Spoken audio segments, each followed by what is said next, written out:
안녕하세요, 로비오트예요. 추석 잘 보내셨는지 모르겠습니다. 저는 추석 끝나자마자 마이크로닉스에서 하나의 숙제가 당도를 했습니다. 그래서 일단은 상자를 까봤어요. 아주 그냥 큼직한 뽁뽁이에 담겨서 왔는데 새로 나온 파워라고 하더군요. 캐슬론 시리즈라고 해서 마이크로닉스 신제품 발표회 때 갔었던 파워 중에도 하나인데, 이 제품이 이제 정식으로 출시를 해서 나왔다라고 합니다. 등급은 스탠다드 등급이고요. 저에게 온 숙제 물품은 600W 제품입니다. 저는 언박싱을 따로 하지 않았기 때문에 같이 언박싱도 한번 진행을 해 보려고 합니다. 일단은 박스 외관 자체는 그냥 평범한 느낌이에요. 전면에 스탠다드 인증이라든지 뭐 16AWG, 굵기에 뭐 케이블, 애프터 쿨링, 뭐 팬리스 모드, HDB 팬 등등 여러 가지 추가적인 기능이라고 할까요? 추가적인 성능이 탑재가 된 제품이라고 합니다. 아마 기존 클래식 제품의 아마 대체품이 될 것이다 라고 생각은 드는데, 근데 그 클래식에서 가격은 동일하면서 참 많은 부분이 바뀌었기 때문에 그런 부분도 좀 천천히 설명을 해 드리도록 하겠습니다. 먼저 이거 언박싱을 좀 진행을 하도록 할게요.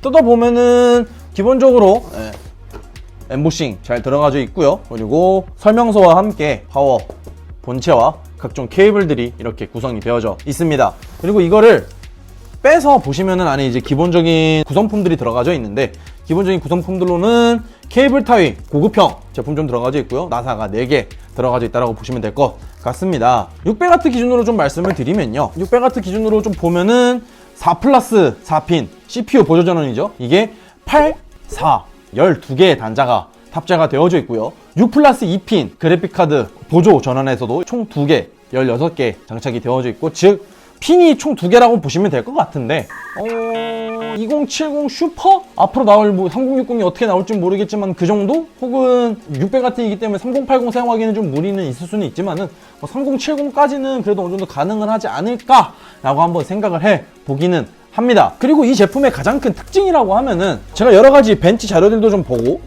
마이크로닉스 저한테 보내주신 자료도 좀 찾아봤는데, 일단 가장 중요한 부분은 2세대 VR GPU라는 기능이 탑재되어 있다고 합니다. 12V 로드율이 매우 안정적이에요.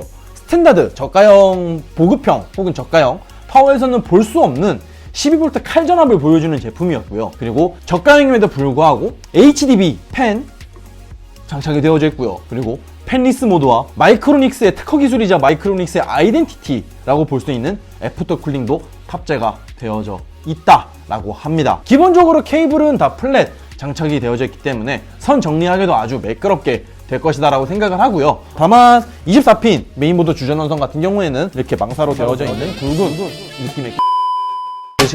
느낌의 케이블로 되어져 있다 라고만 보시면 될 것 같습니다. 그 이외에 스탠다드 등급임에도 불구하고 스탠다드 발음이 안 되고 왜 이렇게 스탠다드 등급임에도 불구하고 브론즈 등급의 효율을 인증을 받았다고 해요. 80plus.org라는 홈페이지에 들어가면은 등급이 브론즈로 나와져 있기는 합니다. 다만 국내에서는 스탠다드 모델로 발매를 했다라고 보시면 될 것 같고요. 자사 인증 혹은 뭐 80플러스 인증, 타사 제품과 비교를 하셔더라도 상당히 스탠다드 등급 치고는 높은 등급을 보여주는 제품이다 라고 보시면 될 것 같습니다.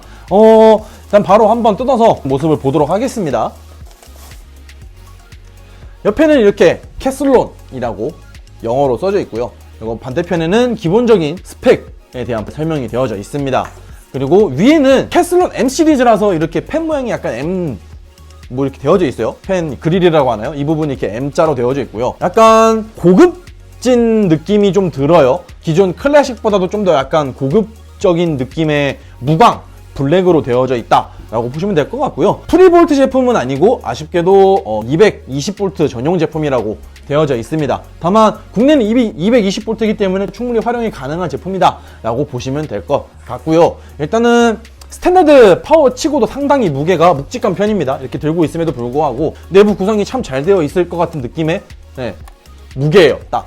그리고 살짝 보이는 내부 부품에도 코일이라든지 상당히 나쁘지 않습니다. 초크도 상당히 두꺼운 초크가 들어가져 있는 것 같고요. 그리고 일단은 AS적인 부분에서도 저가형 스탠다드형임에도 불구하고 6년 AS를 지원한다는 점이 상당히 매력적인 파워다라고 저는 그렇게 설명을 드릴 수 있을 것 같습니다. 즉 그러니까요, 뭐 저가형 파워를 쓰신다는 분이라든지 혹은 조금 가성비적인 파워를 찾는 분에게는 상당히 매력적인 포인트, 매력적인 가격대의 파워가 될 것이다 라고 저는 생각을 하고요. 기존 나와져 있던 클래식 제품들의 대체품으로도 충분히 활용이 가능하다라고 이렇게 설명을 드릴 수 있을 것 같습니다. 캐슬론 M 네이밍도 참 마음에 드는 제품이고요. 캐슬론 뭔가 좀 서양틱한 좀 캐슬 성 뭐 이런 느낌? 캐슬이라서 물론 스펠링은 다르지만요. 약간 그런 느낌도 들고요. 역시 딱히 모난 부분 없고 나쁜 부분 없는 그런 파워다라고 설명을 드릴 수 있을 것 같습니다. 그리고 참고로 하나 말씀드릴게요. 애프터 쿨링 기술이 들어가져 있기 때문에 전원을 종료시켰는데 파워가 계속 돌고 있어요. 이거 고장난 거 아니에요? 아닙니다, 여러분들. 저도 가끔씩 마이크로닉스 제품들을 쓰다 보면은 조금씩 놀라는 경우가 있는데 애프터 쿨링 기능이 들어가져 있으면은 파워가 전원이 오프가 된과 동시에 꺼지는 게 아니라 팬은 돌면서 내부 열을 식혀주는 역할을 하기 때문에 오히려 파워 수명이라든지 파워 안정성에 있어서는 더 좋은 기술이니까요. 이 부분은 꼭 참고를 부탁드리도록 하겠습니다. 여러분, 오늘은 방송 여기까지고요. 구독, 좋아요, 알람 설정까지 꼭 부탁드리도록 하겠습니다. 여러분, 그러면 다음에 또 뵙도록 할게요. 아디오스!